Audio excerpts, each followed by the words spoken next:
Have you had an absolute shocker in FPL Gameweek 21 and are you looking at a potential wildcard team ahead of the next game week? If you are, then this is the perfect team for you, in my opinion. If you're an FPL fan and you're not subscribed to this channel, please do hit subscribe down below. We do daily FPL content on this channel. And do drop a like as well if you do like this team. And it is worth noting there is 1.6 million in the bank for this team. So if you want to swap a few players about and you don't like some of them, then that's absolutely fair enough. You can definitely do that. There's a lot of money to play around with. But we'll start off in goal where we do have Jordan Pickford. Now, he has a double game week in double game week 24 for Everton, and it's against Leicester and against Liverpool. So it's a decent enough double game week, you'd say, for Pickford. A lot of people picking Selves at the moment, but for me, Pickford having that extra game is enough justification for me to go for Jordan Pickford for now anyway. Then we have Fabianski, who's 4 million. He literally starts every single week right now. So great option there. Moving on to the defence now, we'll start off with Lewis Hall, and Lewis Hall looks like a great option at the price. Newcastle, good fixtures coming up. They've been pretty solid at the back recently. And Lewis Hall is very good going forward as well, and seems to have nailed down a spot in that Newcastle team. So Lewis Hall, for me, is a nailed-on player in your wildcard team for me personally. Then we have Anthony Robinson. I was debating putting him in or not, but 2 assists yesterday, and he's got the 3rd most assists in the whole of Europe, behind Mo Salah and Bukayo Saka, which is unbelievable. So going forward, Robinson is fantastic. Defensively, Fulham, they do seem to concede goals. But, as I say, going forward, Robinson, it's enough for me to justify putting him in for them attacking returns. At that price as well, for me, he's absolutely worth it. Then we have Jacob Greaves. You can pretty much pick any 4 million defender you want, realistically. But Jacob Greaves right now is playing, and Ipswich aren't doing too bad, to be fair, at the moment. So just go for whatever 4 million defender you like, personally. Then we have Konate. Now, again, Liverpool do, of course, have a double game week. They do play against Bournemouth, and then, of course, they play against Everton. And Konate, the cheap way into that Liverpool defence, I actually think he's more nailed on than Trent Alexander-Arnold. If he's fit to play all the games, then I'm sure Arne will keep picking him. And as I say, Trent I'm a bit worried about with Conor Bradley. So I think Konate, for me, is the #1 Liverpool defender in my personal opinion. Then we do have a Nottingham Forest defender in Ola Aina, obviously fantastic Nottingham Forest star, and played very well against Liverpool yesterday as well. And as I say as well, very solid side at the back. He could maybe, as I say, go for a double Nottingham Forest defence if he wants to maybe go for a Sells as well over Pickford.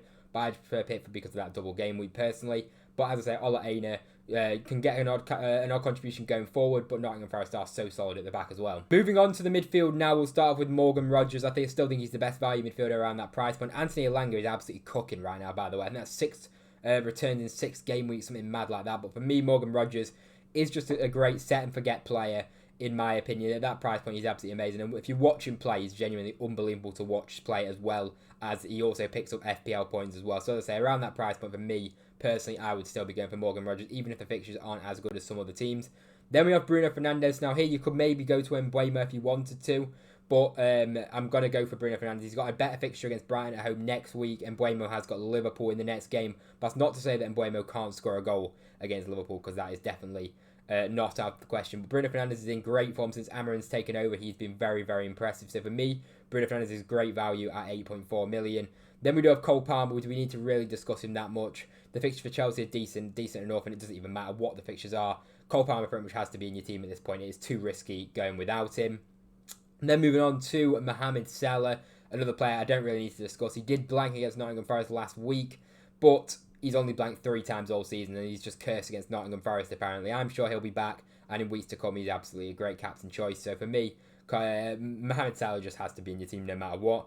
And Anthony Gordon, another pretty much lock-in in this team. Great fixtures coming up for Newcastle, as I said before, with Lewis Hall. And as well as Lewis Hall, Anthony Gordon is in great form as well, getting a lot of attacking contributions. 6 or 7 game weeks in a row now, Anthony Gordon's returned every single week.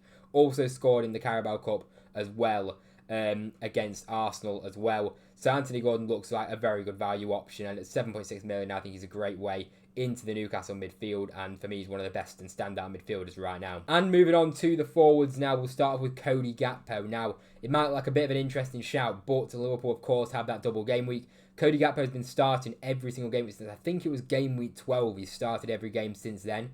So that's enough reason for me to potentially put him in the wildcard team, as that double game week is coming up against Bournemouth and Everton. And if he's going to play in both of them games, even if he gets subbed off early in both of them, it's still not too bad at all. And Cody Gakpo has been very, very good whenever he's been in the Liverpool side. So, as I say, with that double game week, that's enough to convince me of putting in Gakpo. If you don't fancy Gakpo, you can maybe go for a Mateta. You could also go for a Wissa.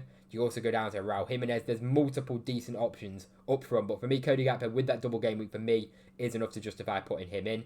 Then we have Alexander Isak, one that I don't really need to discuss too much. Hopefully his injury isn't too serious. I'm sure he'll be playing tonight. At the time I record this video, it's on Wednesday. So, yeah, the Newcastle game hasn't taken place yet, so we'll see what happens with Isak, but I'm sure he'll be absolutely fine. And unbelievable striker, genuinely, probably the best striker in the league.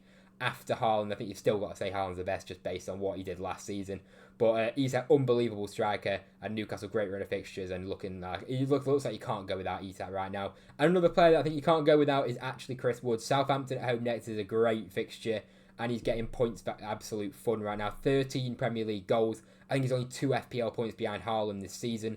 And look at the way Haaland started the season. Chris Wood just chips away and gets points every single week, it feels like. But what a player he is. So let me know what you think of that team. As I say, 1.6 million left in the bank if you want to play around with some of the players and swap them in and out.